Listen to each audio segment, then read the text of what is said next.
May മാസത്തിന്റെ ആരംഭമായിരുന്നു. Blue world കാട്ടിൽ രാവിലെ തന്നെ സകല പക്ഷികളും കറുത്ത പർവ്വതത്തിന്റെ താഴെ ഇരിക്കുകയായിരുന്നു. നിങ്ങൾക്കറിയോ, ഗോൾഡ് പരുന്തിനെ കൊണ്ട് അടുത്ത കാടുകളിലെല്ലാം വിഷമത്തിലാണ്. അവനിപ്പോൾ നമ്മുടെ കാട്ടിലും സന്ദർശനം നടത്താറുണ്ടെന്നാ കേട്ടത്. അവൻ നമ്മളുടെ മക്കളെ വിഷമിപ്പിക്കാതിരുന്നാൽ മതിയായിരുന്നു. അവരെല്ലാവരും പരസ്പരം സംസാരിച്ചു കൊണ്ടിരിക്കുകയായിരുന്നു. അപ്പോഴാണ് അവൻ കഴുകനെ കണ്ടത്. അവൻ വയലിൽ വിത്തിടുകയായിരുന്നു.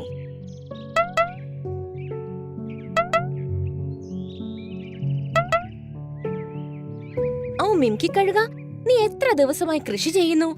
ഇപ്രാവശ്യം എന്താണ് സ്പെഷ്യലായി ചെയ്യുന്നത്? നമുക്ക് എല്ലാവർക്കുമായി. ഞാൻ ഇങ്ങനെയുള്ള ഒരു ഫലത്തിന്റെ കൃഷിയാണ് ചെയ്യുന്നത്. എന്തെന്നാൽ ഇതിനെ ഏതൊരു മൃഗമോ മനുഷ്യനോ ഒരു ദിവസം 3 തവണ ദിവസവും 1 മാസം കഴിച്ചാൽ അവർ നല്ല ശക്തിശാലികളായി മാറും.